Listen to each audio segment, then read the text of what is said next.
గోపాల్ రెడ్డి గారు ఒకటి అడిగారు, గేదెలకు సంబంధించింది పేడ మూత్రం పాలు వాడకూడదా అని. ఖచ్చితంగా వాడచ్చు. స్వామి వివేకానందని ఒక విదేశీయుడు వచ్చి అడిగాడంట, గేదె గురించి మీ అభిప్రాయం చెప్పండి పాల గురించి అంటే మంచిది అని చెప్పాడు. మరి మీరు ఆవు పాల గురించి కదా మంచిదని చెప్తారు అని అడిగారంట. మీ భారతదేశంలో ఆవు పాల గురించి కదా మంచిది అంటారు. కాదు, గేదె పాలు మంచివే, మీరు ఆవు పాల గురించి అడగలేదు కదా, ఆవు పాలు మంచిది కాదు అమృతం అని చెప్పాడంట. అది తేడా.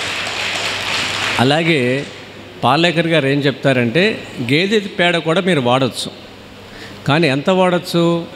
50% ఆవు పేడని ఉండి ఇంకా లేకపోతే అప్పుడు బర్రె పేడని 50% వాడచ్చు. కానీ ఖచ్చితంగా బర్రె పేడని వాడకూడదు అనేది ఆయన ప్రయోగంలో చెప్పింది. ఇది 2 ఎకరాలు 3 ఎకరాల చిన్న సన్నకారు రైతులు ఎలా సస్టైన్ అవ్వాలి అనేది ఒకటి అడిగారు.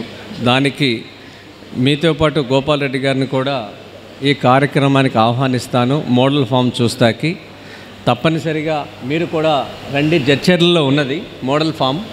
ఒక 2-3 ఎకరాల్లో వాళ్ళు ఎంతెంత సంపాదిస్తున్నారు అనేది కూడా లెక్కలు కట్టి తయారు చేస్తున్నారు.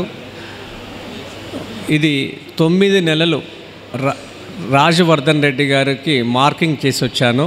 కరెక్ట్గా 9 నెలల క్రితం జూన్లో. మీరు ఎప్పుడైనా వెళ్ళండి, సాటర్డే సండే అక్కడ శిక్షణా తరగతులు జరుగుతున్నాయి. ఆయన నెంబర్ కూడా మీకు ఇస్తాను. అక్కడ ఏమి పంటలు ఉన్నాయి, ఎంత ఆదాయం వస్తుంది అనేది మీరు కళ్ళారా చూస్తే మీకే అనుభవం వస్తుంది. ఎకరంలో సంవత్సరానికి మనం భార్యాభర్తలు, కొడుకు కోడలు కలిసి చేసుకుంటే రైతు వారీగా ఎకరానికి 3 లక్షలు. ఓపెన్ ఛాలెంజ్ 3 లక్షలు. ఇది 5 దొంతర్ల పంటని 2-3 ఎకరాలకు మించి చేయలేం. ఎందుకు చేయలేమంటే మనుషుల్ని మనం పెట్టుకోవడం వల్ల ఖర్చులు ఎక్కువ అవుతాయి.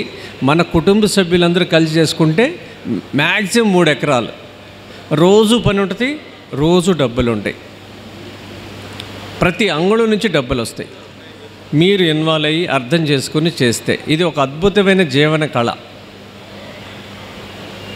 ఇక మనం ఎక్కడికి వెళ్ళక్కర్లా, అక్కడ కూర్చోవటమే. మార్కెటే ఇంటికి వస్తుంది. మార్కెట్ కూడా మనం వెళ్ళక్కర్లా, ఎందుకంటే వాళ్ళ ప్రచార చాలా పెరిగిపోయినాయి సాధనాలు. మీకు మంచి ప్రచారం కూడా జరుగుద్ది. ఎవరు ఏ జిల్లాలో చేస్తున్నారో వాళ్ళ నెంబర్లు మా కార్యాలయంలోనే ఇస్తున్నాము. అందుకని బెస్ట్ మోడల్స్ 3 ఉన్నాయి ఇవాళ. ఇవన్నీ 2 సంవత్సరాల్లో మన ఏపీ తెలంగాణలో తయారు చేసినవి. వాటిని చూసి రండి. మీతో పాటు నేను కూడా వస్తా అక్కడికి. మీరు ఎప్పుడు బయలుదేరుతారు, నేను వస్తా. ఇప్పుడు నీళ్ళు 10% నీళ్ళు, మనం వాడే నీళ్ళలో 10% నీళ్ళు, అది కూడా మీరు అక్కడ చూడొచ్చు. ఆ నీళ్లు వాళ్ళు ఎలా చేస్తున్నారు మేనేజ్మెంట్ కూడా మీరు చూడొచ్చు. అతి తక్కువ నీళ్ళతో వాళ్ళు ఎలా పండిస్తున్నారో చూడండి.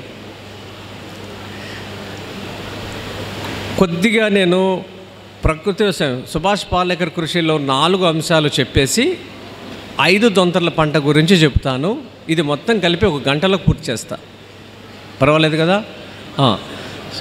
పాలేకర్ గారి వ్యవసాయంలో ప్రధానమైంది దేశవాళీ ఆవు, దేశవాళీ విత్తనం. ఈ 2 ప్రధానమైనవి. ఏ పంట పెట్టుకున్నా మీరు మన ఇండిజినియస్ సీడ్నే మీరు వాడాలి. ఇలా వాడినప్పుడే భూమి ఆరోగ్యం, మీ ఆరోగ్యం, మానసికంగా ఆరోగ్యంగా కూడా ఉంటారు, ఆర్థికంగా కూడా ఆరోగ్యంగా ఉంటారు, శారీరకంగా ఆరోగ్యంగా ఉంటారు. ఇప్పుడు ఒక వాహనానికి 4 చక్రాలు ఉంటాయి. 4 చక్రాలు ఉంటే అది ప్రయాణం సజావుగా సాగుద్ది. ఈ ఎస్పీకే సిస్టంలో 4 చక్రాలు ఏంటంటే రథానికి 4 చక్రాలు అన్నట్టుగా. మొదటిది విత్తన శుద్ధి. ఏదైనా మీరు పంట పెట్టుకున్న విత్తనం అనేది కీలకం. విత్తనం అనేది శుద్ధి చేసి మీరు చేయాలి, నాటుకోవాలి. 2 విత్తనం నాటుకున్న 15 రోజుల తర్వాత లేకపోతే నారు నాటుకున్న 15 రోజుల తర్వాత జీవామృతం ఇవ్వాలి. 3 ఆచ్ఛాదన. మన శరీరాన్ని ఎలా కప్పుకున్నామో భూమిని కూడా కప్పిపెట్టాలి. భూమిని కూడా కప్పిపెట్టాలి గత పంట అవశేషాలతో, సజీవ ఆచ్ఛాదనతో. 3 సాయిల్ మల్చింగ్తో, మట్టిని కప్పిపెట్టడం. 3 రకాల ఆచ్ఛాదనలు ఉంటాయి. 4వది జీవన ద్రవ్యం, వాప్సా. ఈ వాప్సా వల్ల ఏం జరుగుద్ది అనేది ఒక్కొక్కటి చెప్పుకుంటూ వస్తాను. ఫస్ట్ మనం చెప్పుకున్న దాంట్లో బీజామృతం, విత్తన శుద్ధి. విత్తన శుద్ధిని ఎందుకు చేయాలంటే మనకి కడుపులో బయట ఏరోబిక్ ఎనరోబిక్ బ్యాక్టీరియా ఉంటుంది. ఇది ప్రతి చోట బ్యాక్టీరియా ఉంటుంది. ఈ సృష్టిని నడిపించేది ఫస్ట్ అసలు బ్యాక్టీరియా లేకపోతే ఏమీ లేదు. మన శరీరంలో కోటాను కోట్లు ఉంటాయి బ్యాక్టీరియా. ఇవి మంచి ఉంటాయి, చెడు ఉంటాయి. చెడు ఎప్పుడైతే తగ్గినాయో మనకి రోగం వస్తుంది. అప్పుడు యాంటీబయాటిక్, డాక్టర్ దగ్గర వెళ్తే యాంటీబయాటిక్ వేస్తాయి. అప్పుడు 2 చచ్చిపోతాయి, మళ్ళీ సహజంగా పుడతాయి. అలా రోగ నిరోధక శక్తిని పెంచుకుంటాకి మనం గంజి తాగితే మనకి రెసిస్టెన్స్ పెరుగుద్ది. కుండలో గంజి తాగితే దాచుకొని ఒకరోజు దాచిపెట్టి దాని మీద ఇలా బట్ట కప్పి మూత పెట్టకూడదు, స్టీల్ మూత. ఈ గంజిని మీరు తెల్లారి మనం పళ్ళపొడితో కడుక్కున్నాక ఏదో ఒక టైంలో గంజి ఇంట్లో వాళ్ళందరూ తాగాలి. 1కి 4 నుంచి 7 గ్లాసులు 8 గ్లాసులు నీళ్ళు పోయండి. ఈ బియ్యాలన్నింటిలో చెన్నంగి ఇలాంటివన్నీ కూడా, ఏ దేశవాళీ బియ్యమైనా ఆ గంజి మీరు తాగితే మీకు రోగ నిరోధక శక్తి పెరుగుద్ది. గంజి తాగటం మానేసాం. దీన్ని మన 2 తెలుగు రాష్ట్రాల్లో, ఆంధ్రప్రదేశ్లో, పూర్వ ఆంధ్రప్రదేశ్లో 3 ప్రాంతాలు ఉన్నాయి. ఆంధ్రప్రదేశ్లో కోస్తా, అలాగే తెలంగాణ, రాయలసీమ 3 ప్రాంతాల్లో ఈ గంజి అలవాటు ఉంది. ఇది ఎప్పటి నుంచి ఉంది? వందల వేల సంవత్సరాల నుంచి ఉంది. మరి ప్రయోగశాలలు ఎక్కడ జరిగినాయి? ప్రతి ఇంట్లో ఎలా జరిగింది? సమాచార వ్యవస్థ ఎలా నడిచిందప్పుడు? తరువాణి అంటారు రాయలసీమలో, కలి అంటారు తెలంగాణలో, ఆంధ్రాలో లక్ష్మీచారు అంటారు. ఈ 3 కూడా బియ్యం కడిగే నీళ్ళు గంజి నీళ్ళే. తెలంగాణలో ఇంకో గొప్ప కల్చరు, ఆడపిల్లలకి పెళ్లి చేసి అత్తగారింటికి పంపిస్తే కలికుండ పంపిస్తారు, తెలుసు కదా. అంటే వాళ్ళ ఇంటికి వెళ్ళి వాళ్ళ ఆరోగ్యాలు బాగు చేయమని కలికొండ పెట్టమని కలి ముందిస్తారు. అంటే చేతి వృత్తులకి మన సంస్కృతికి ఎంత లింక్ ఉందో చూడండి మన ధర్మంలో. ఇలా ప్రతి ప్రాంతానికి ఒక గంజి అనేది ఉంది. దీన్ని ఇప్పుడు ఏమంటున్నారు డాక్టర్లు? గట్ హెల్త్ గురించి మాట్లాడుతున్నారు. గట్ హెల్త్ అంటే ఇదే. ఇలా మనం ఈ బ్యాక్టీరియా విత్తనం మీద కూడా ఉంటుంది. మన విత్తనం గోనె సంచిలో, డబ్బాలో అక్కడ పెట్టినప్పుడు దాని మీద వాతావరణం మబ్బులుగా పట్టినప్పుడు బ్యాక్టీరియా దాని మీద ఉండి నాటినప్పుడు మనకి కాండం తొలిచే పురుగులు వస్తాయి. ఇలా విత్తనాన్ని శుద్ధి చేసినప్పుడు మీకు కాండం తొలిచే గొట్టం పురుగులు, తల విడిచే ఇవి ఇవన్నీ కూడా బ్యాక్టీరియా ద్వారా వస్తాయి. శుద్ధి చేయాలి. ఆ శుద్ధి చేయడానికి ఏంటంటే బీజామృతంలో శుద్ధి చేయాలి. బీజామృతం అంటే ఏంటి? మన విత్తనం వేసుకునేది ముందు 12 గంటల ముందు ఒక పేడని, ఇంత పేడని, దేశవాళీ ఆవు పేడని ఒక పల్చటి బట్టలో, ఇంత పేడని, ఒక 2 కేజీల పేడని మూట కట్టేసేసి దీన్ని వేలాడదీయాలి. ఇలా ఒక బకెట్లో ఆవు మూత్రం పోయండి, 50 గ్రాములు సున్నం వేయండి, 12 గంటలు దీన్ని ఇలా వేలాడదీయండి. పేడలో ఉన్న రసం అంతా దిగుతుంది. దాన్ని ఇలా ఇలా నలపండి. అది ఈ సున్నం నీళ్ళు, మూత్రము, అలాగే పేడ రసం, దీంట్లో ఒక 5 లీటర్ల నీళ్లు పోసి ఇవన్నీ కట్టి 12 గంటల తర్వాత దీంట్లో మీరు విత్తనాలు దాంట్లో అలా ముంచి నీడను ఆరబెట్టండి.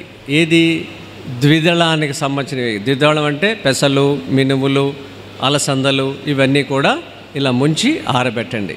అదే ఏకదళం జొన్నలు, సజ్జలు, ఇవన్నీ గోధుమలు, వడ్లు ఇవన్నీ ఇవి చేత్తో ఇలా అనొచ్చు. ద్విదళానికి ఇలా అంటే పొట్టు రాలిపోతుంది, చాలా సున్నితంగా ఉంటుంది. అందుకని ఇలా ముంచేసి ఇలా ఆరబెట్టి వేసుకోవాలి. దీన్ని ఒక అరగంట ఆరనిచ్చి మీరు నారుమళ్ళు వేసుకుంటే నారుమళ్ళు, విత్తనం వేసుకుంటే విత్తనం, కూరగాయ విత్తనాలు కూడా అంతే. ఇలా మీరు బీజామృతంలో శుద్ధి చేయాలి. ఇది 4 సూత్రాల్లో ప్రధానమైన సూత్రం మొదటిది. రెండోది, కూరగాయ విత్తనాలైనా ఆకుకూర విత్తనాలైనా ద్విదళ విత్తనమైనా ఏకదళ విత్తనమైనా విత్తన శుద్ధి చేయాలి. నారుమళ్ళు నాట్లు అన్నీ పెట్టుకున్నాక 15 రోజుల తర్వాత నారు అయితే ఒక చోట తీసి ఇంకో చోట నాటుతాం కదా. వరి కానీ కూరగాయ విత్తనాలు కానీ టమాటా, మిర్చి, వంకాయ ఇవన్నీ నారుమళ్ళు పోసుకుంటాం. మంచి ఆ నారుమళ్ళు పోసుకుని 15 రోజుల తర్వాత నాటుకునే సమయంలో మళ్ళీ ఒకసారి బీజామృతం రెడీ చేసుకుని ఈ నారుని వేర్లను ఒకసారి అద్ది మీరు ఎక్కడ నాటుకుంటారో అక్కడ నాటేసుకోండి. ఇలా మనం బీజామృతంతో శుద్ధి చేస్తున్నాం విత్తనాన్ని, నారుని. 15 రోజుల తర్వాత జీవామృతం రెడీ చేసుకోవాలి. ఈ జీవామృతం తాజా పేడను వాడాలి. దాంట్లో ఆవుది వాడచ్చు, దూడది వాడచ్చు, నందిది వాడచ్చు. మీకు ఆవుది కొరత ఉంటే బర్రెది కూడా 50% కలుపుకోవాలి. 1 ఎకరానికి ఎంత వాడాలి? 10 కేజీల ఆవు పాడ, దేశీ ఆవు పేడ, తాజా పేడ. అంటే ఈరోజు ఉదయం మీరు జీవామృతం తయారు చేస్తున్నారనుకోండి, ఈరోజు ఉదయం తెల్లాజామున వచ్చిన పేడని మీరు జీవామృతంగా వాడచ్చు. ఒక 200 లీటర్ల డ్రమ్ము తీసుకోండి, బ్లూ డ్రమ్ము. దాన్ని కొత్తదైతే కెమికల్స్ ఉంటుంది కాబట్టి మూత్రంతో శుద్ధి చేయండి.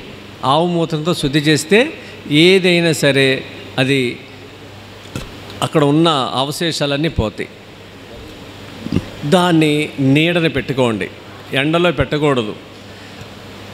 ఒకవేళ మీ చేలో నీడ లేదు, చెట్లు లేవు, చిన్న పందిరి వేసుకోండి.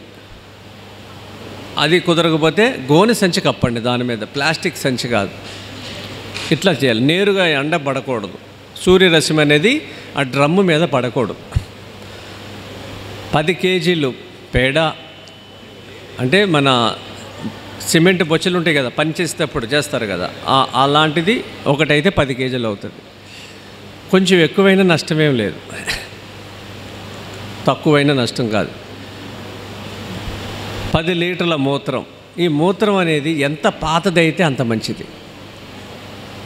మీరు మూత్రం ఎలా సేకరించాలి?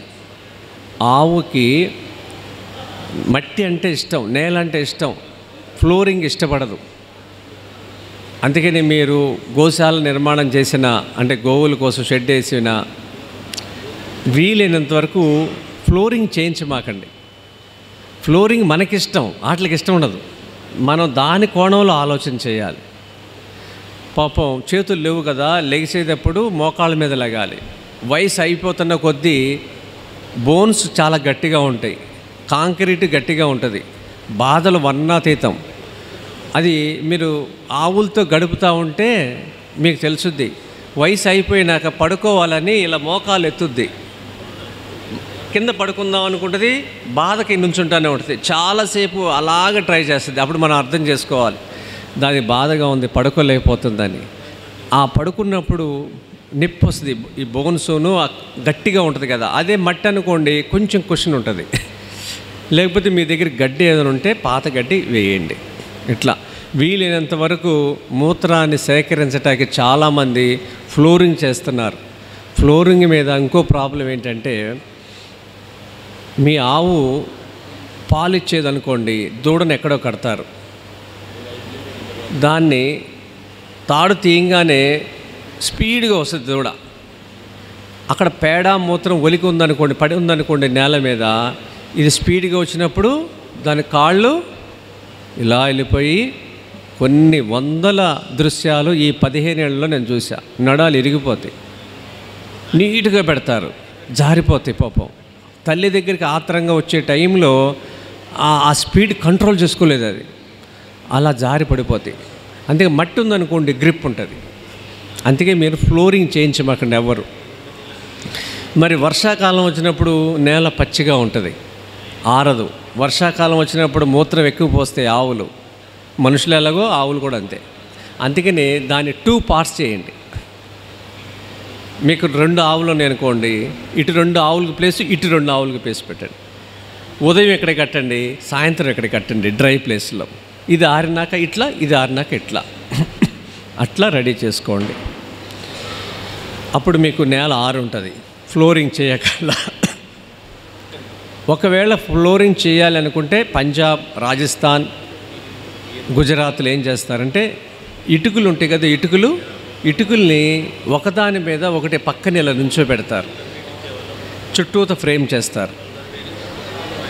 దాని మీద మధ్యలో గ్యాప్, ఇటుకి మధ్యలో వాగు ఇసుక పోస్తారు, శాండ్, రివర్ శాండ్. మూత్రం అప్పుడేమవుద్ది, మధ్యలోకి వెళ్ళి పీల్చుకుంటుంది. కింద కూడా ఇంత లేరు వేస్తారు వాగు ఇసుక, దాని మీద రాళ్ళు పెడతారు. మరి మూత్రం పట్టాలినప్పుడు ఎట్లా?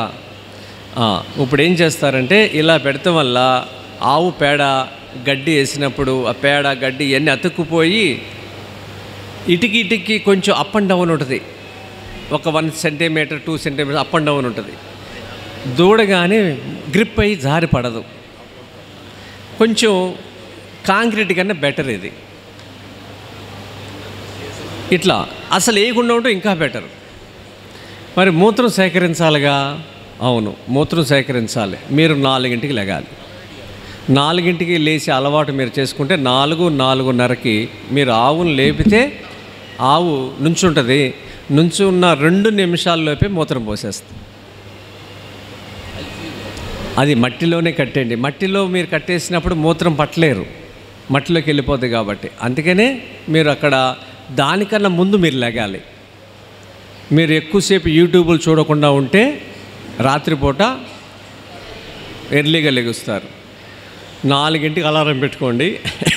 4-4:30 మధ్యలో ఆవు సహజంగా లెగుసుద్ది. మూత్రం సేకరించండి, బకెట్ పట్టండి.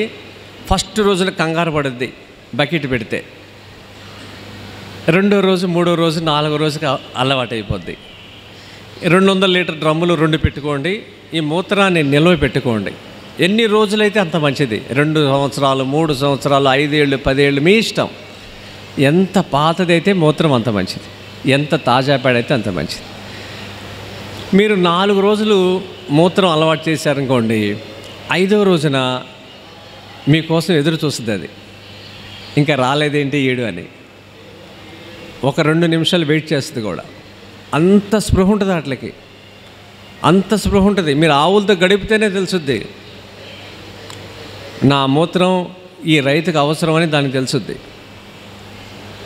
అట్లా మీరు మూత్రాన్ని సేకరించాలి. అంతేగాని మన సౌకర్యం కోసం ఫ్లోరింగ్లు వేసేసి ఫ్యాన్లు పెట్టేసి దాని సహజమైన దానికి ఒక అలవాట్లని మనం మార్చేస్తున్నాం. అట్లా చేయకూడదు, అట్లా చేయకూడదు. మరి సాయంత్రం పూట ఏం చేస్తారు?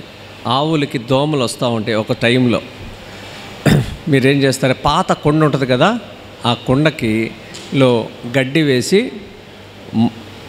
ఆవు రాత్రిపూట పేడ వేస్తుంది, తెల్లజామున వేస్తుంది. గడ్డితో పేడతో కలిసిపోయి ఉంటుంది కొంత పేడ, దాన్ని పిడకలు కొట్టండి.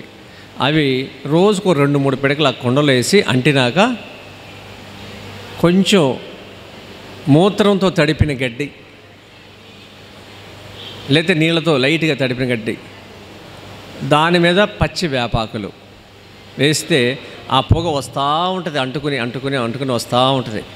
ఆ చేదు వాసనకి దోమలు చాలా మటుకు వెళ్ళిపోతాయి. అలా అక్కడొకటి పెట్టండి.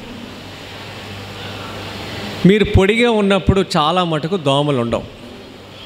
ఇట్లా మీరు యాజమాన్య పద్ధతిలో గోవును చూసుకునే పద్ధతులు అవి, ఇట్లా చేయాలి. ఈ జీవామృతం ఎలా తయారు చేయాలి? 200 లీటర్ల డ్రమ్ము శుభ్రం చేసి 10 కేజీల పేడ, 10 లీటర్ల మూత్రం 2 కలిపి డ్రమ్ములో పోసేయండి. 2 కేజీల బెల్లం, 2 కేజీల శనగపిండి. ఈ శనగపిండిని బజ్జీ పిండిలా కలపాలి. ఒక బకెట్లో వేసుకొని కొంచెం కొంచెం నీళ్లు పోస్తా పిండిలో బజ్జీ పిండి ఒకేసారి పోసారనుకోండి, అది ఉండలుండలైపోద్ది, మీకు కరగదు. బజ్జీ పిండి ఇలా ముంచేస్తారు కదా బజ్జీలు, అట్లా లైట్ కలుపుకొని ఆ మొత్తం పదార్థాన్ని కరిగిన తర్వాత డ్రమ్ములో పోయండి. దోసెడు మట్టి వేయండి. మీ పొలం గట్టు మీదది, చెట్టు కిందది, గతంలో అక్కడ కలుపు మందు జల్లకుండా ఉన్నది. ఆ మట్టిలో స్థానికంగా ఉన్న బ్యాక్టీరియా ఉంటుంది. ఈ ఆవు పేడలో 1 గ్రాములో 3 కోట్ల సూక్ష్మజీవులు ఉంటాయి. ఇది సైన్స్ చెప్తుంది. వీటిల్ని మన పూర్వీకులు గోవు కడుపులో 3 కోటి దేవతలు ఉన్నారు అని చెప్పారు. సైన్స్కి దేవతలు అంటే ఒప్పుకోదు, వాళ్ళకేంటి ఎవిడెన్స్ కావాలి. అదేంటంటే బ్యాక్టీరియా, అది మేలు చేసే బ్యాక్టీరియా అని సైన్స్ చెప్తుంది. ఆవు కడుపులో ఉన్నది మేలు చేసే బ్యాక్టీరియా, ఇది అందరికీ తెలిసిందే. ఎందుకంటే ఈ వేరే జంతువుల పేడకి గోమయానికి చాలా తేడా ఉంటుంది. మనం అనాదిగా మన ధర్మంలో శుభకార్యం జరిగినప్పుడు ఇంటికి కొత్త ఇల్లు కట్టుకున్నాం అనుకోండి, ఎవరిని తెచ్చుకుంటాం? తొలి అడుగు ఆవునే పెడతాం కదా. ఎవరైనా దున్నపోతుని తెచ్చారా? తేరు కదా. గాడిద, గుర్రం ఎవరు తేరు కదా. అంటే ఇది మన జీవితంలో ఒక కల్చర్లో అంతర్భాగంగా గోవు ఉందంటాకి ఇది ఒక నిదర్శనం కదా. ఇది నేను చెప్తున్నది కాదు కదా, అనాదిగా ఉన్నది. ఎవరింట్లో అయినా సరే ఆవు కదా. మరి ఇంకొకటి చెప్తా. ధనుర్మాసం వచ్చింది, కృష్ణుడికి ఇష్టమైన మాసం. ధనుర్మాసానికి గొబ్బెమ్మలు పెడతారు. ఇన్నాళ్ళు మనం చూసాము, గేదె పెడితే ఎవరైనా గొబ్బెమ్మలు పెట్టారా? పెట్టలా. ఇంకొకటి చెప్తా. ఆవుది దూడ, గేదె దూడ 2 కూడా ప్రాణులే కదా. మీకు మంచి ఖాళీ మైదానం ఉంది మీ ఇంటి దగ్గర పొలంలో, దాంట్లో ఒక గేదె ఉంది, ఒక ఆవు ఉంది. రెండిట్లకి పిల్లలు ఉన్నాయి. 2 వాళ్ళ తల్లి దగ్గర పాలు తాగినాయి. ఆవు దగ్గర, దూడ దగ్గర తల్లి దగ్గర తాగింది, బర్రె వాళ్ళ అమ్మ దగ్గర తాగింది దూడ. రెండిట్లని వదిలేసాం మైదానంలో.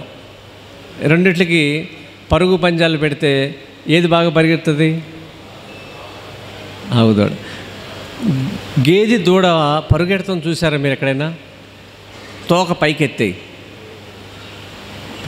పరిగెత్తారు. మరి నేనేం చెప్పట్లేదుగా, మీరు చూసిన దృశ్యాలే కదా.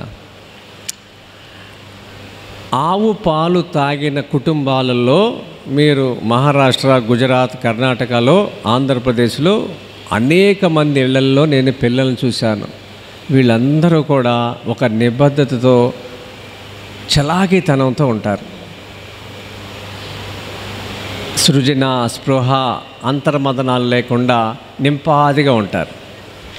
భయాందోళనలు ఉండవు. నేను ఎంతోమందిని చూసా. మా ఇళ్లలో బోల్డ్ మంది పెట్టారు. దీంట్లో బోల్డ్ వీడియోస్ ఉన్నాయి. ఆడపిల్లలకి మగపిల్లలు ఎంతమంది బాగుంటారు కాన్ పైన తర్వాత. వాళ్ళ తేజస్సు, కళ్ళలో కాంతి. 18 రోజుల్లో మెడ నుంచోబెడతారు. 18 రోజుల్లో మెడ నుంచోబెడతారు. గర్భిణీలకి ఆవుని తినిపిస్తే, ప్రతి నెల 1 కేజీ తినిపిస్తే మీరు ఎత్తుకుంటే తల వెనకాల చెయ్యి వేయక్కర్లేదు, ఇలా నుంచోబెడతారు. అదే కెమికల్తో తిన్న వాళ్ళది, సిజరిన్ చేసుకున్న పిల్లలు ఖచ్చితంగా 3 నెలలు పట్టుద్ది మెడ నుంచి చూపెడతాకి. మీరు ఎక్కడైనా స్టడీ చేసుకోండి, ఏ పిల్లలైనా. ఇలా బోల్డ్ వీడియోలు రైతులు వాళ్ళ పిల్లలు నాకు పంపిస్తారు. ఎవరికైనా నేను ఇక్కడ 2 సోదరుల నెంబర్లు ఇచ్చారు కదా, వాళ్ళకి పంపిస్తాను, మీరు చూడండి. ఒక అమ్మాయి ఆదిలాబాద్లో వాళ్ళ మరిది అడ్వకేటు, అతను నా దగ్గరికి వచ్చి కుల్లాకార్ రైసు, తవుడు, ఆవు నెయ్యి ఇవన్నీ వివరాలు తెలుసుకుని ఆవులు కొనుక్కుని వాళ్ళు ఆదిలాబాద్లో పెట్టుకుని వాళ్ళ వదిన గారికి ఇచ్చాడు. 8 నెలల్లో ఆ పాప 12 కేజీల బరువును లిఫ్ట్ చేసింది. ఎలా చేసింది ఆ వీడియో మీరు చూస్తే ఆశ్చర్యపోతారు. ఏడవలేదు, భయపడలేదు, మధ్యలో వదిలేయలేదు బకెట్ని. అన్ని సంస్కారాలు నేర్పారు. పచ్చడి దంచటం, పెరుగు చిలకటం, ఆవుల దగ్గర గడపటం, ఇవన్నీ నేర్పారు. ఎంతలో? సంవత్సరం 12 నెలల్లో, 14 నెలల్లో ఇవన్నీ నేర్పారు. ఆ వీడియోస్ అన్నీ నా దగ్గర ఉన్నాయి. భయపడరు. కొత్త వాళ్ళ దగ్గరికైనా వస్తారు, చేయి జాపితే వచ్చేస్తారు. కొత్త పాత అని ఏమి ఉండదు. మళ్ళీ వీళ్ళకి ఏకసంతాగ్రహులు, విషయాన్ని ఒకసారి చెబితే పట్టేస్తారు. 100 మంది కేసులు చేసాం, 1 కాదు 2 కాదు. మా కార్యాలయంకి వస్తే ఆ పిల్లలు పుట్టిన వాళ్ళందరూ కూడా సేవా ఆఫీసులో వాళ్ళ ఫోటోలు ఇలా తీసుకొచ్చి మాకు ఇచ్చారు, అతికించండి ఇక్కడ అని. అంత యాక్టివ్గా ఉన్నారు. ఇది బర్రె అనేది మనకి 200 సంవత్సరాలు ముందే, 200 సంవత్సరాలు కూడా కాలేదు. అంతకుముందు మీరు హరిత విప్లవం వచ్చినాక మనందరం 3వ తరం. ఇక్కడ చాలా పెద్దవాళ్ళు ఉన్నారు, చిన్నవాళ్ళు ఉన్నారు. హరిత విప్లవం వచ్చినప్పుడు ముందు ప్రతి ఇంట్లో ఈ పెద్దలు చెప్పే మాట, మా ఇంట్లో మా నాన్నకి 1000 ఆవులు ఉండే, 100 ఆవులు ఉండే, 200 ఆవులు ఉండే అనే మాట అన్నారు. కానీ 200 బర్రెలోనే ఎవరు అనలా. దీన్ని బట్టి మీకే అర్థమవుతుందిగా. ఎవరు అడిగినా చూడు, పెద్దవాళ్ళని అడిగితే ఇక్కడ ఉన్న వాళ్ళని, మా నాన్న దగ్గర 200 ఆవులు ఉండేయండి, బర్రెలు ఉన్నాయని ఎవరు అనలా. బర్రెలు బ్రిటిషర్స్ వెళ్తా అప్పచెప్పింది. ఇది ఛాయ్ని అలవాటు చేసి వీళ్ళు మళ్ళీ శ్రేష్ఠులు అవుతారు అనేది వాళ్ళకి పట్టుకుంది. అందుకనే ఆవుని దూరం చేసి ఆవు పాలు వేడి అని చెప్పించారు. ఇప్పుడు చూడండి, ఆవు పాలు వేడి అనే మాట చాలామందికి తెలుసు. మరి నిజంగా వేడైతే వెనకడికి ఎవరి దగ్గర, తల్లుల దగ్గర పాలు లేకపోతే ఊర్లో ఎవరు పాలు తాగిచ్చారు? ఆవు పాలు తాగిచ్చారా? తేలిగ్గా అరుగుతాయి. మరి ఇది వేడి అన్నప్పుడు పసిపిల్లడు కూడా వేడి చేస్తుంది కదా. ఇలా తప్పుదారని మనం తీసుకెళ్ళి వేడి అని చెప్పి వాళ్ళు విభజించి పాలించడంలో వాళ్ళు ఫస్ట్. కాబట్టి మీ పెద్దవాళ్ళ దగ్గరికి, సంస్థానాలు ఉన్నాయి, ఇంకా పెద్ద పెద్ద జమీందారులు ఉన్నారు స్వతంత్రం వచ్చిన తర్వాత, ఆవు పాల కోసం మీరు ఎవరైనా మీ దగ్గరికి వస్తే వేడని చెప్పండి, అందరూ తాకూడదని చెప్పి అలా విభజించారు.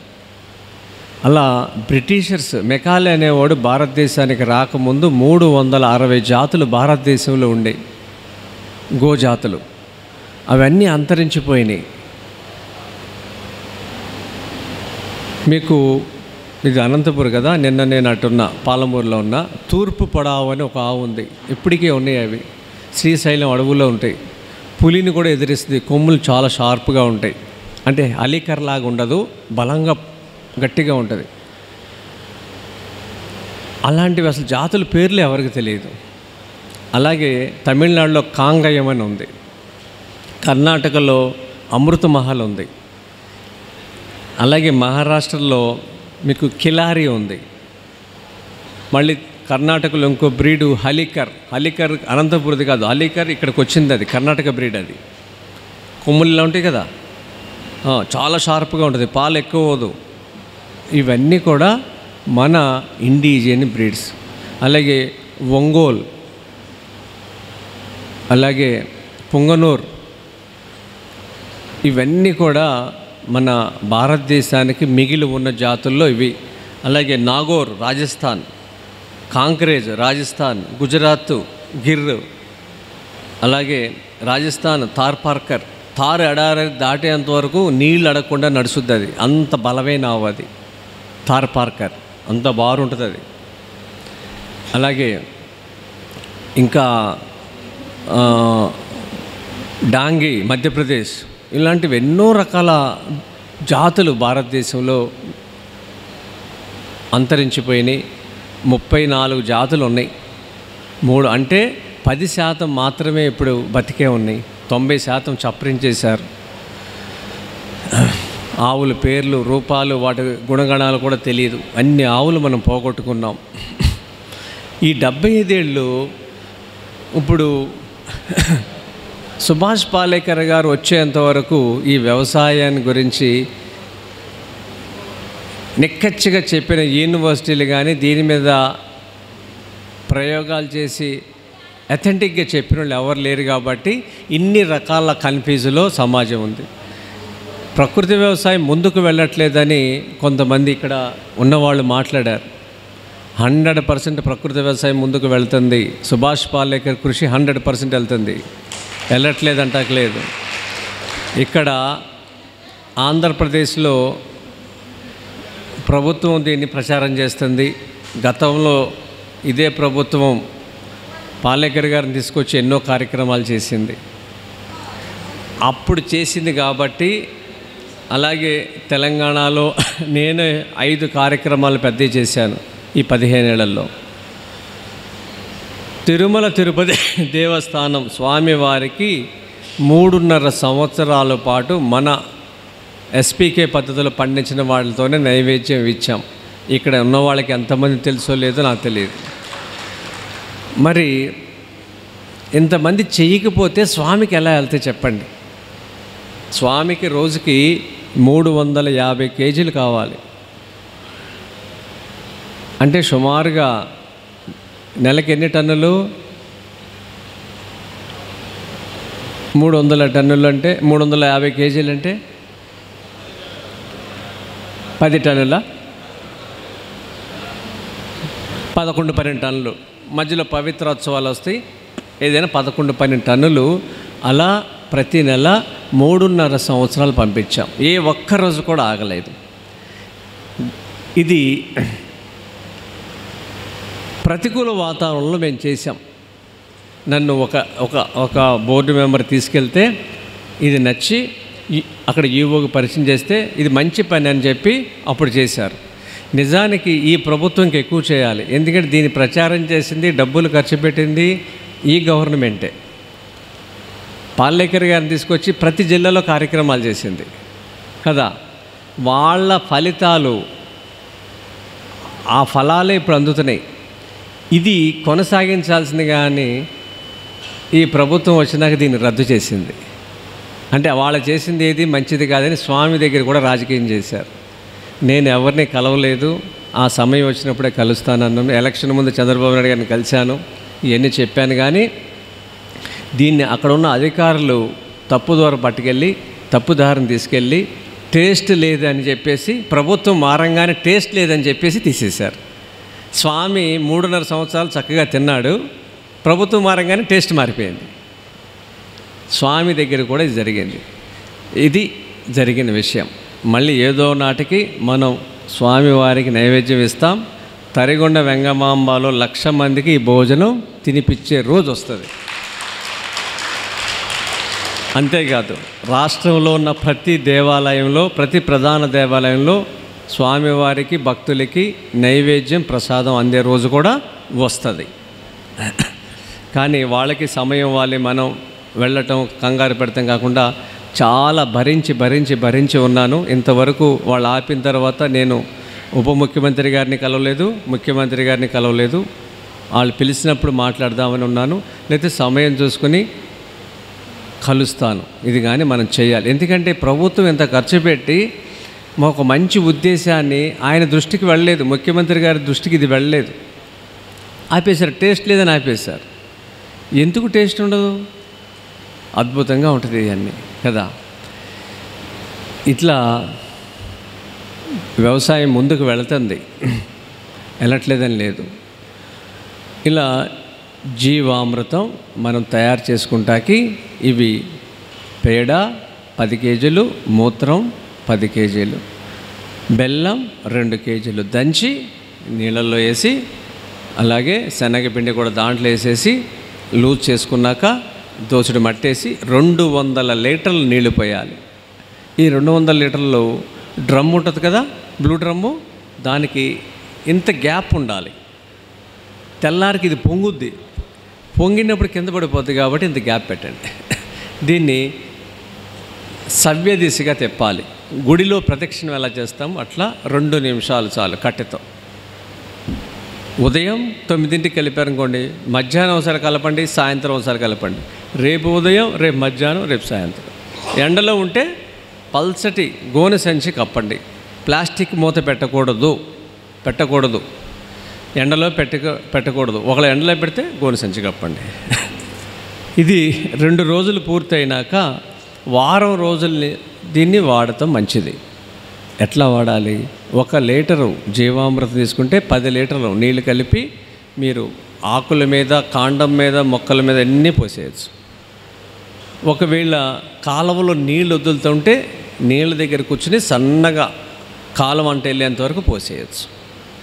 ఇట్లా ప్రతి 10 రోజులకి ఒకసారి, మీకు ఓపిక ఉంటే వారం లేకపోతే కనీసం 2 వారాలకి ఒకసారి. ఏ పంటకైనా ఇదే ఫార్ములా. ఇలా మీరు జీవామృతం తయారు చేసుకుని వేసుకోవాలి. దీంట్లో ఘనజీవామృతం అని ఒకటి ఉంటుంది. ఈ ఘనజీవామృతం ఏంటంటే, ఈరోజు పేడ, అది ఆవుది, బర్రెది కూడా ఉండొచ్చు, ఎద్దుది ఉండొచ్చు, దూడది ఉండొచ్చు, ఏదైనా ఉండొచ్చు, చూడుదైనా ఉండొచ్చు. ఇవన్నీ కలిపి నిన్నటిది, మొన్నటిది, 4 రోజులది, 5 రోజులది వరకు దీన్ని 10 రోజుల వరకు వాడుకోవచ్చు. ఈ 10 రోజుల పేడని నేరుగా ఎండలో వేయకూడదు, నీడనే వేయాలి. చెట్టు కింద, షెడ్లోనే వేసుకోవాలి. ఫ్లోరింగ్ లేకుండా మట్టిలో వేసుకోవాలి.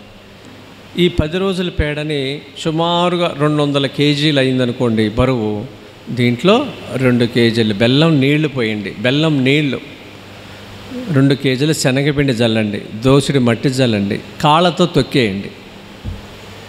తొక్కేసేయండి. నీడని ఆరబెట్టాలి, ఎండలో ఆరబెట్టకూడదు. పేడను కూడా ఎండలో వేయకూడదు. 2 రోజుల తర్వాత ఆరిపోద్ది, పారతో తిప్పండి. మళ్ళీ 2 రోజుల తర్వాత ఆరిపోద్ది. 4 నుంచి వారం రోజుల్లో పూర్తిగా ఆరిపోతుంది. ఈ ఆరిన పేడని 6 నెలల నుంచి సంవత్సరం వరకు దాచిపెట్టుకోవచ్చు. మట్టి మీద మీరు షెడ్ కానీ ఏమైనా వేసుకుని, ప్లాస్టిక్ సంచుల్లో కాదు, అలా నిలవ పెట్టుకోవచ్చు. నిలవ పెట్టుకున్నంత స్థితి ఎవరికి ఉండదు. ఇది ఎకరానికి ఆరినది 200 కేజీలు బరువు. ఆరిన తర్వాత పొడిది 200 కేజీలు. ఏ పంటకైనా సరే, వరి అనుకోండి, సగం వేసేయండి. దున్నేటప్పుడు పొడి దుక్కి నీళ్లు పెడతారు కదా, దమ్ము చేస్తారు కదా, కరిగడ చేస్తారు, అప్పుడు సగం వేసుకోండి, నాట్లో పెట్టుకోండి. వరి కాదు, హార్టికల్చర్ అనుకోండి, ఎక్కడైతే మొక్క పెడుతున్నారో అక్కడ దోసెడు ఘనజీవామృతం వేసి, మొక్క పెడుతున్నప్పుడు నేల గట్టిగా ఉండకూడదు. చాలామంది తవ్విన తర్వాత మొక్క పెట్టేస్తారు. ఆ మదర్ రూట్ అనేది వంగకుండా నేల మీదకి ఎంత తాకుతుందో అలా పెట్టాలి. మదర్ రూట్ నేల కింద పెట్టకూడదు. అర్థమవుతుందా? ఇలా చేసినప్పుడు నేల కింద గుంట తీసినప్పుడు 2x2నో 1.5x1 తీస్తారు కదా, సాఫ్ట్ సాయిల్ కొంచెం వేసేసేయండి. మళ్ళీ హార్డ్ సాయిల్ ఉన్నప్పుడు వేరు వెళ్ళలేదు కదా, అది మదర్ రూట్ ఇలా నేలకి ఇలా తగలాలంతే. ఇలా వంగిపోకూడదు, దాని లైఫ్ అయిపోతుంది. ఇలా ఇలా తాకాలి. ఇలా చూసి మట్టి పోసి తొక్కి, పాదంతో దాన్ని చుట్టూతో తొక్కి 90 డిగ్రీస్ ఉండేటట్టుగా పెట్టుకోండి. అది నాటుకున్న 15 రోజుల తర్వాత జీవామృతం ఇవ్వాలి. ఫస్ట్ వేయమాకండి. ఘనజీవామృతం వేశారు కదా, నీళ్లు పెడతారు. 15 డేస్ తర్వాత మీరు జీవామృతం వారం మెచ్చుకోవచ్చు. ఏ పంటకైనా ఇంతే. ఇప్పుడు ఘనజీవామృతం, బీజామృతం అయింది, జీవామృతం అయింది, ఘనజీవామృతం. మల్చింగ్ అంటే మీరు తోట పెట్టినా సరే, ఫైలేరు పెట్టినా సరే, ఏ పంట పెట్టినా అంతర పంటలు ఉండాలి. అంతర పంటలు లేకుండా మీరు ప్రధాన పంట మీద ఆధారపడకూడదు. ప్రధాన పంట చూడండి చాలా టైం పట్టుద్ది. మీరు మామిడి పెట్టుకున్నా, సపోటా పెట్టుకున్నా, బత్తాయి పెట్టుకున్నా, నిమ్మ పెట్టుకున్నా పంట కాలానికి సమయం పట్టుద్ది. మరి ఇంత లెక్క భూమిని ఖాళీగా ఉంచకుండా మీరు అంతర కృషి చేయాలి. దీంట్లో మీకు పెసలు, మినుములు, బెబ్బర్లు, ఉలవలు ఇవన్నీ కూడా మీరు నైట్రోజన్ ఫిక్స్ చేసేవి. దీంట్లో ఒత్తుగా జల్లుకోవటం వల్ల కలుపు రాదు. కలుపుని ఎలా నివారించాలి? ఈ పంటలు పెట్టిన తర్వాత మొక్కలు మధ్యలో సేద్యం, ఎద్దు సేద్యం కానీ, చిన్న ట్రాక్టర్లు కానీ, పెద్ద బరువు ట్రాక్టర్లు వాడద్దు. వర్షం వస్తే భూమి అంతా తడిసి ఉంటే మొలకొచ్చేస్తుంది. తగినంత సమయం చూసుకుని దుక్కి దున్నతాకి ఆరగట్టండి, దుక్కి దున్నేసి పెట్టండి. మొలక వచ్చేసి ఉంటే అది మొక్క వేరు భూమిలో నాటుకు ముందే దున్నేస్తే కలుపు అనేది తగ్గిపోద్ది. ఇంకా మీకు సమయం ఉందనుకోండి, వర్షాలు పడలేదు, మీ బోర్లో నీళ్ళు ఉన్నాయి, తడి పెట్టేసేయండి. దున్నిన తర్వాత, ఆరిన తర్వాత మళ్ళీ దున్నే ముందు తడి పెట్టేయండి. తడి పెట్టేస్తే లోపల విత్తనాలు ఏమున్నాయో అవి మళ్ళీ మొలకలు వస్తాయి. మళ్ళీ రెండోసారి దున్నేయండి, నిలువడ్డం. అలా వెంటనే 2 సార్లు చేస్తే 60 to 70% కలుపు వెళ్ళిపోద్ది మీకు. కానీ ఎవరు చేయరు, రెండోసారి పెట్టేస్తారు. మళ్ళీ తడిపెట్టి దాంట్లో ఉన్న కలుపుని అంతా కూడా మొలకనివ్వాలి, మొలక వచ్చినాక చంపేయాలి. ఇలా చేయాలి. ఇంకా అప్పుడు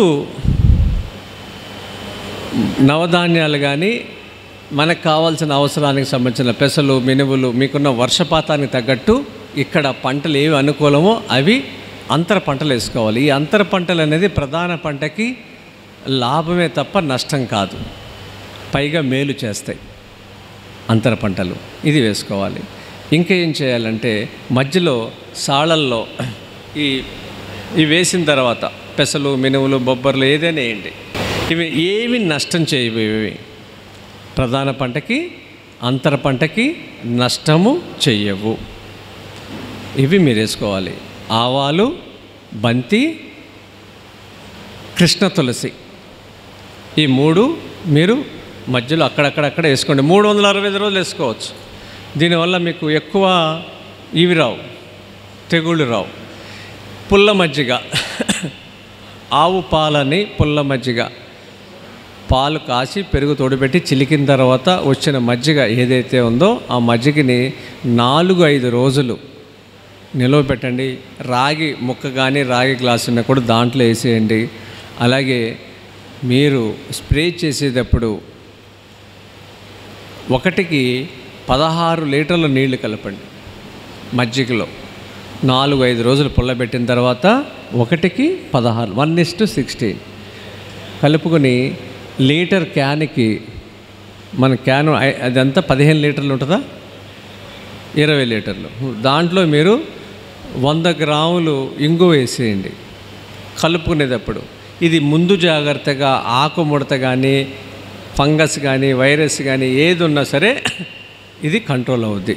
ఇది ఏ పంటకైనా ఉపయోగించవచ్చు. దీన్ని గోబాణం అంటారు. పుల్ల మజ్జిగ, దేశవాళీ ఆవు పాలతో తయారు చేసిన మజ్జిగ ఇది. 3వది మల్చింగ్లో, 2వది అంటే ఫస్ట్ది ఏంటి, మన ప్రధాన పంటలో సజీవ ఆచ్ఛాదనం చేసాం. తోటలో మధ్యలో వేసిన పంటలు అంతర కృషిలో పెసలు, మినుములు ఇవన్నీ వేసాము, బెబ్బర్లు ఇవి. మల్చింగ్ చేయటం 2వ పద్ధతి. మల్చింగ్ అంటే మీ దగ్గర దెబ్బెరువు కానీ, లేకపోతే ఆ పక్క పొలంలో కంది కట్టెలు కానీ, పత్తి కట్టెలు కానీ ఉంటే సాళల్లో అది వేసుకోవటం వల్ల సేంద్రియ కర్బనం పెంచిన వాళ్ళు అవుతాం. సేంద్రియ కర్బనం అనేది ఖచ్చితంగా మన భూమిలో పెంచుకుంటేనే మొక్క బతుకుద్ది, సూక్ష్మ వాతావరణాన్ని ఏర్పాటు చేస్తుంది మన భూమి. ఇది పక్క పొలంలో వాళ్ళు తగలబెడుతుంటే తీసుకొచ్చి మరీ మన పొలంలో దాచిపెట్టి, అవి కెమికల్ది అని కొంతమంది అంటున్నారు. ఆ కెమికల్ అనేది అది పరిగణలోకి రాదు. భూమికి ఆ గుణం ఉంది. అది మీరు పక్క పొలంలో కెమికల్గా అంటే అది అంత దృష్టిగా మనం చూడాల్సిన అవసరం లేదు, మీరు వాడవచ్చు. ఇంకా నాలుగోది ఏంటంటే మీరు కలుపు ఉన్నప్పుడు, సాళ్ళల్లో కలుపు ఉన్నప్పుడు ఎద్దు సేద్యం చేసినప్పుడు మట్టి బోధి మీద ఎక్కించటం వల్ల బోధి కింద ఉన్న మట్టి తేమని ఆపేది. ఒక మట్టి కణాల ద్వారా ఇంకో మట్టి కణాలు ఉంచడం వల్ల లోపల తేమ అనేది అలాగే ఉంటుంది. అంటే ఇది కింద మట్టి తేమ ఉంది, దీని మీద మళ్ళీ మట్టి పళ్ళు ఎక్కించామనుకోండి, ఆ మట్టి ఇలాగే ఉండటం వల్ల లోపల తేమ అనేది ఎక్కువసేపు ఉండటానికి అవకాశం ఉంది. సాయిల్ మల్చింగ్ అంటారు. ఇలా 3 రకాల మల్చింగ్లు పాలేకర్ గారు చెప్తారు. ఇక వాప్సా అనేది ఏంటంటే మన గత పంట అవశేషాలు వర్షం పడినప్పుడు ఇవన్నీ ఎండకి ఎండి మంచుకు తడిసి ఇవన్నీ మట్టిలో కరిగిపోతాకి క్షీణించిపోతూ ఉంటుంది. కాండము, ఆకు, వేర్లు అన్నీ. దాని మీద మనం వర్షం వచ్చినప్పుడు నీళ్ళు ఇచ్చినప్పుడు జీవామృతం జల్లుతూ ఉంటే అదంతా కూడా సేంద్రియ కర్బనంగా మారి మీకు అక్కడ మల్చింగ్ చేయటం వల్ల వానపాముల సంఖ్య పెరుగుద్ది. ఎప్పుడైతే మీరు జీవామృతం, ఘనజీవామృతం ఇచ్చారో వానపాములన్నీ పైకి వస్తాయి. ఈ వానపాములు సహజంగా రాత్రిపూట వస్తాయి, చీకటిగా ఉన్నప్పుడే వస్తాయి. ఎప్పుడైతే మీరు మల్చింగ్ చేశారో అక్కడ చీకటిని క్రియేట్ చేశారు కాబట్టి డే టైం కూడా వానపాములు వస్తాయి. నేరుగా ఎండకి ఎక్స్పోజ్ ఉన్న చోట రావు. నీడగా ఉంటే, మృదువుగా ఉంటే నేల వానపాము అనేది డబ్ల్యూ ఆకారంలో 365 రోజులు భూమిని దున్ని పెడతా ఉంటుంది మీకోసం ఫ్రీగా, ఏం ఛార్జ్ చేయదు. డ్రైవర్ లేడు, డీజిల్ లేదు, బ్యాంకు లోన్ లేదు. 16 అడుగులు దున్నుతుంది వానపాము. మీరు మైదానాలు, కొండలు, గుట్టలు, ఖాళీ స్థలాల్లో నడుస్తూ ఉన్నప్పుడు ఆవులు తిరుగుతూ ఉంటాయి. నిన్న మొన్న 4 రోజుల క్రితం వేసిన పేడ డిఫరెన్స్ ఉంటుంది. వారం రోజులైనాక ఆ పేడ ఎక్కడైతే వేసిందో ఆవు భూమి అక్కడ పొంగుంటుంది. మీరు గమనిస్తూ ఉండండి. భూమి ఉబ్బు ఉంటుంది, పైకి లేచి ఉంటుంది. అక్కడున్న పేడని ఇలా పట్టుకుని వెనక్కి తిప్పితే దాంట్లో రంధ్రాలు ఉంటాయి. చూసారా ఎప్పుడన్నా? దాంట్లో ఏముంటాయి? బోళ్ళు రంధ్రాలు ఉంటాయి, రకరకాల పురుగులు ఉంటాయి కదా. అక్కడ భూమి ఉబ్బున్నది ఏంటంటే అక్కడ వానపాములు చైతన్యమైనవి. అక్కడ పడ్డ నీళ్ళు అలా నేరుగా భూగర్భ జలాలను ఇంకిస్తాయి. అంటే ఏ జీవం లేని భూమిలో కూడా ఆవు నడిస్తే మళ్ళీ అది పంటకి యోగ్యత ఏర్పడుతుంది ఆ భూమిలో. ఇలా అనేక పేడల మీద పాలేకర్ గారు పరిశోధనలు చేశారు. ఈ పేడ అలా వారం 10 రోజులు 4 రోజులు వచ్చేసరికి మట్టిలో కలిసిపోయి అక్కడ నేల చాలా మృదువుగా ఉంటుంది. పేడ వేసిన చోట, పేడ వేయని చోట నేల చాలా తేడా ఉంటుంది. ప్రకృతి వ్యవసాయం, పాలేకర్ గారి వ్యవసాయ విధానంలో ఎస్పీకేలో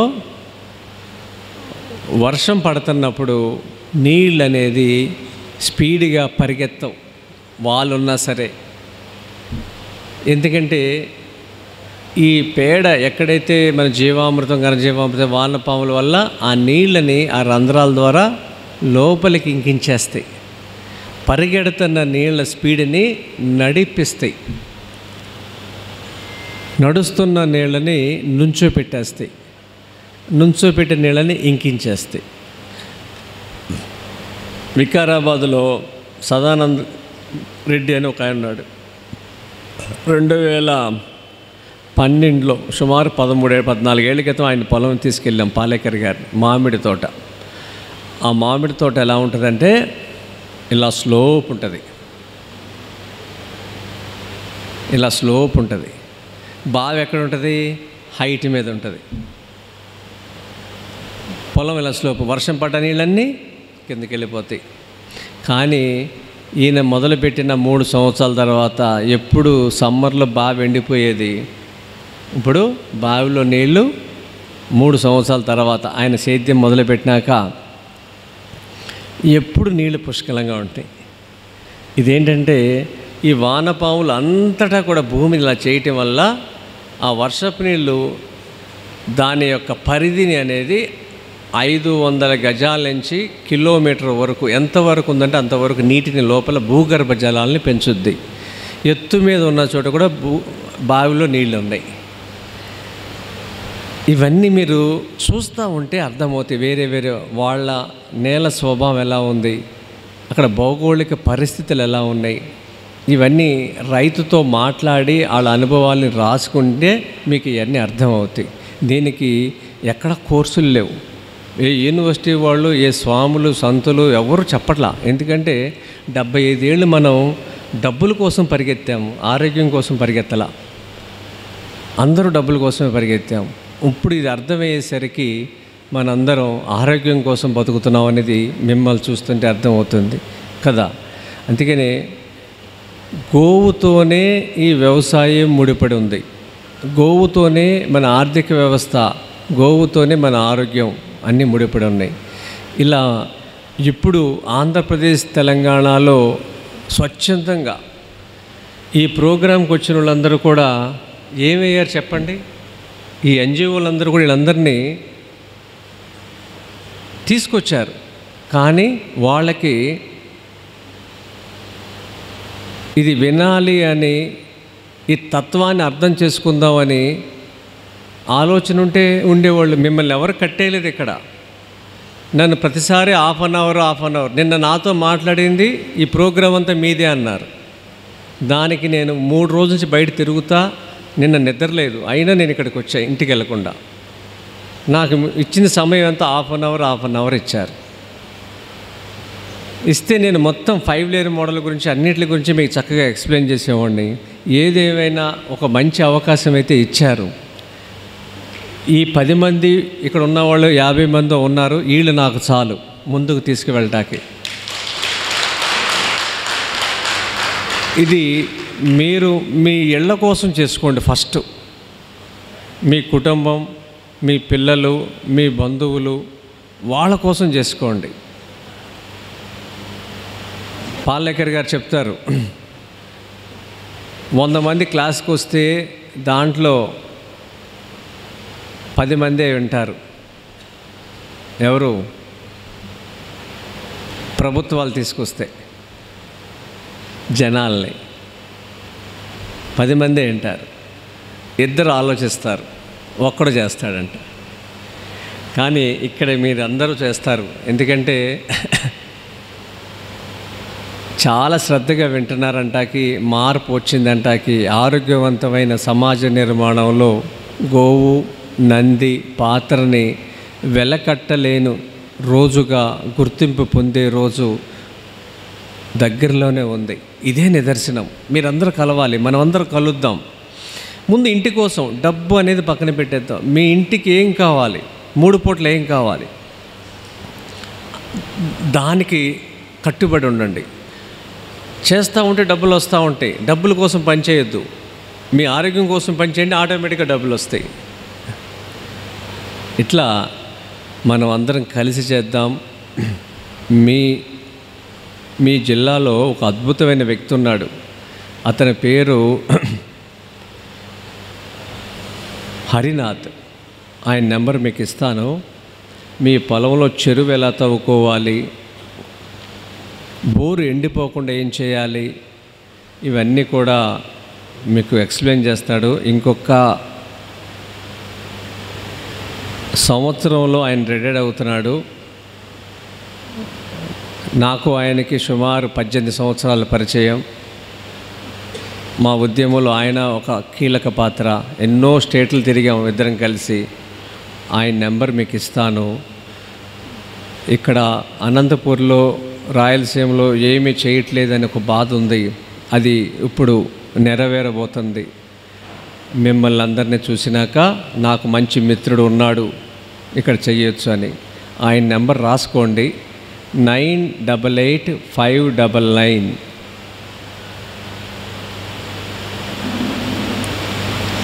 988599 3481.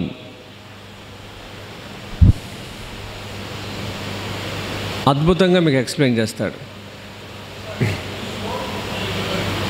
988-599 రాసుకున్నారా?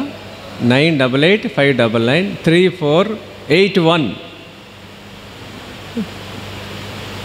928-529-3481 హరినాథ్.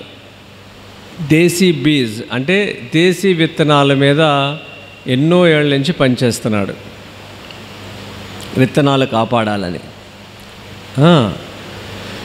మరి కరెక్ట్గా 1 అవర్ పట్టింది.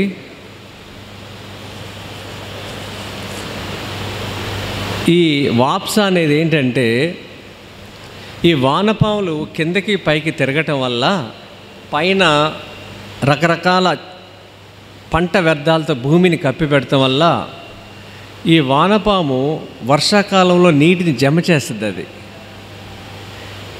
వేసవి కాలంలో వాప్సా వల్ల మీకు ఏం జరుగుద్దంటే, ఈ రంధ్రాలు అలాగే ఉంటాయి. అది శరీరం నుంచి ఒక ద్రవాన్ని స్రవించి పైకి కిందకి వెళ్తాం వల్ల అది ప్లాస్టింగ్ చేసినట్టు ఉంటుంది ఆ రంధ్రం. మీరు ఏదైనా మట్టి పెళ్ళని పగలగొట్టి చూడండి, వానపాము తిరిగిన చోట చాలా స్మూత్గా ఉంటుంది అది వెళ్ళే దారిలో.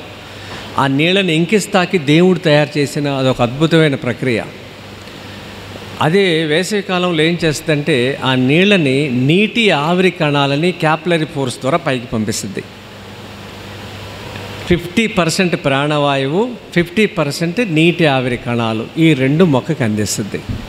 పై భాగం అంతా కూడా పొడిగా ఉంటుంది, కానీ లోపల తేమ ఉంటుంది.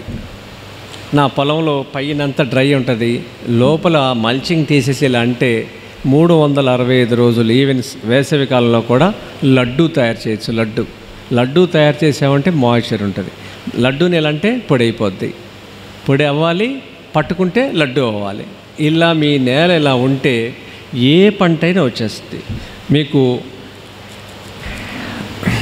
రాజవర్ధన్ రెడ్డి అనే నెంబర్ ఇస్తాను. ఈయన ఇక్కడ మన జడ్చర్లలో ఉన్నాడు.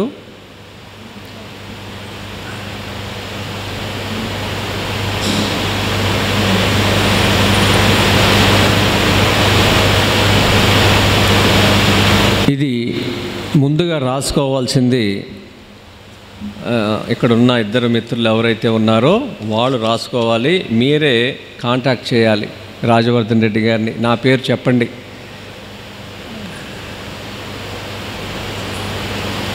939356 మీరందరూ కలిసి మాట్లాడితే, ఆయన ఎక్కడో పొలం పనిలో ఉన్నాడు, ఇబ్బంది అవుద్ది. దీని ప్రతినిధులు ఎవరైతే ఉన్నారో బసవరాజు గారు, విజయభాస్కర్ రెడ్డి గారు, మీరిద్దరు కలిసి మాట్లాడండి. ఒక టైం ఫిక్స్ చేసుకుని ఒక వీకెండ్ వెళ్ళండి. ఆయన ఇంకోటి కొత్త ప్రపోజల్ ఏంటంటే, మొన్న రాత్రి అక్కడ మీటింగ్ అయింది, శని ఆదివారం నాడు ట్రైనింగ్ కూడా సిద్ధంగా ఉన్నాడు. అక్కడే మీకు భోజనాలు ఏర్పాటు చేసి పని చేయటం, మల్చింగ్ ఎలా చేయాలి, జీవామృతం ఎలా తయారు చేయాలి, అంతర పంటలు ఏం వేసుకోవాలి, ఇవన్నీ కూడా మీతోనే చేయిస్తాడు. నైట్ కూడా షెల్టర్ ఇస్తా అన్నాడు. ఇలాంటి వీటిలో కూడా మీరే మాట్లాడండి. మాట్లాడి 25 మంది ఒక బ్యాచ్కి అక్కడికి వెళ్ళేటట్టుంటే, ఆయన చెప్తున్నప్పుడు మీకు అర్థం అవుతుంది. 50 మంది అయ్యేసరికి కొంచెం కష్టం అవుతుంది. మ్యాక్సిమం 30 మందిని పెట్టుకోండి ఒక ట్రిప్కి. అలా ప్రతి వారం weekend, Saturday Sunday 2 days programme. ఆ భోజన ఖర్చులు, అక్కడ పని వాళ్ళకి సంబంధించిన ఆ ఛార్జెస్ ఏమన్నాయో ఆయన చెప్తాడు. ఇది నిన్న కాక మొన్న అనౌన్స్ చేశాడు ఆయన నా మీటింగ్లో. ఆ రోజు 450 మంది వచ్చారు మీలాగా. ఉదయం నుంచి సాయంత్రం వరకు పొలంలో ఉన్నారు. ఆ సంఖ్య చూసినాక ఆయన చాలా ఆనందపడి ఇది అనౌన్స్ చేశాడు. చాలామందిని వద్దని చెప్పాడు. మనం అందరినీ రమ్మంటే 800 మంది వచ్చేవాళ్ళు అని చెప్పాడు ఆయన. ఆ రోజు మాత్రం 450 మెంబర్స్ వచ్చారు. ఇది చాలా పెద్ద సంఖ్య. మీరు ఆయన సమయం తీసుకుని చూడండి. అలాగే కొండారెడ్డి గారి నెంబర్ ఉందా? కొండారెడ్డి నెంబరు, కొండారెడ్డి మీ దగ్గర లేదా రాజవర్ధన్ రెడ్డి గారిని అడగండి, ఆ నెంబర్ కూడా మెసేజ్ పెట్టమనండి. కొండారెడ్డి పొలం కూడా మీకు కొత్తకోట దగ్గరే ఉంది, మీరు హైవే పక్కన ఉంది. ఆయన ఎర్రచందనం చెట్లు పెట్టాడు, ఒక అడవిని తయారు చేశాడు. ఎదురుగా రాళ్ళగుట్ట, అంత డ్రై ప్లేసు, ఇటేపు చూస్తే అంతా పచ్చదనం. నిన్న సాయంత్రం ఇదే టైంకి అక్కడ ఉన్నాము. ఇంకో ఏం చేశాడు, కొబ్బరి చెట్లు పెట్టాడు. ఈ బిల్డింగ్ అంత ఎత్తున్నాయి, అద్భుతంగా కాయలు కాస్తున్నాయి. 2 ఎద్దుగానలు పెట్టాడు. గోదావరి జిల్లాలో వచ్చినట్టు కొబ్బరికాయలు వస్తున్నాయి, ఎద్దుగానగతో నూనె తీస్తున్నాడు, అక్కడే నూనె అమ్ముతున్నాడు. ఆయన వయసు 65 ఏళ్ళు. ఈ వయసులో చేస్తుంటే మీరు ఎంత చేయాలి చెప్పండి? చూడండి, వెళ్ళి అవన్నీ చూస్తే నమ్ముతారు. అటు చూస్తే డ్రై, ఇటు చూస్తేనేమో అంత పచ్చగా ఉంది. మల్చింగ్ ఎంత చేశాడంటే చెప్పక్కర్లేదు, ఎంత ఎత్తున మల్చింగ్ ఉంది. ఎర్రచందనం బాగుంది, మళ్ళీ మహాగని పెట్టాడు, మధ్యలో చందనం పెట్టాడు, మళ్ళీ దాంట్లో ఇంటర్ క్రాపు టమాటా క్యాబేజీ పెట్టాడు. ఇలా దేశీ ఆవుల్ని పెట్టుకుని ఆవు నెయ్యి అమ్ముతున్నాడు, దేశీ ఆవు నెయ్యి అమ్ముతున్నాడు. మంచి ఒంగోలు గిత్తలున్నాయి, గిర్ర ఆవులు ఉన్నాయి. ఇవన్నీ చూడాలి, చూస్తే నమ్ముతారు. ఈ 2 దగ్గరే. మీరేంటంటే 2 రోజులు పెట్టుకుంటే కొండారెడ్డి చూసి వెళ్ళొచ్చు, రిటర్న్లో చూడవచ్చు, అలాగే రాజవర్ధన్ రెడ్డి చూడవచ్చు. ఇంకొక నెంబరు శంకరపల్లిలో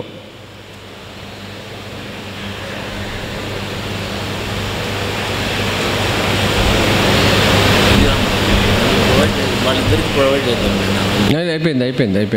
మీరు ఇలా తొందర పెడితే ఎట్లా మమ్మల్ని పిలిచి 9299158277 9299158277 సాయి సుమన్. నా నెంబర్ ఇస్తాను, ఇది ఎప్పుడు సైలెన్స్లో ఉంటుంది, తిరిగి చేస్తా. మీరు ఎందుకంటే నలుగురిలో ఉన్నప్పుడు మాట్లాడటం కుదరదు కాబట్టి ఎప్పుడు సైలెన్స్లో ఉంటుంది.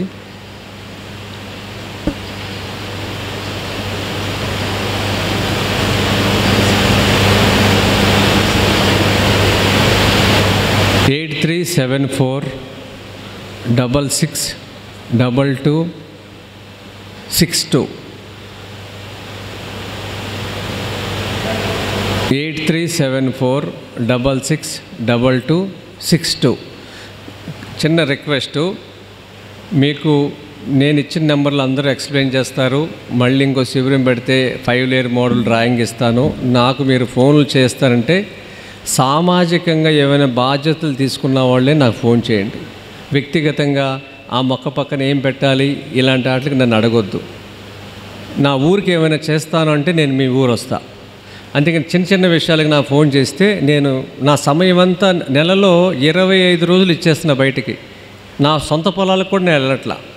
అందుకని చిన్న విషయాలు నన్ను అడగొద్దు.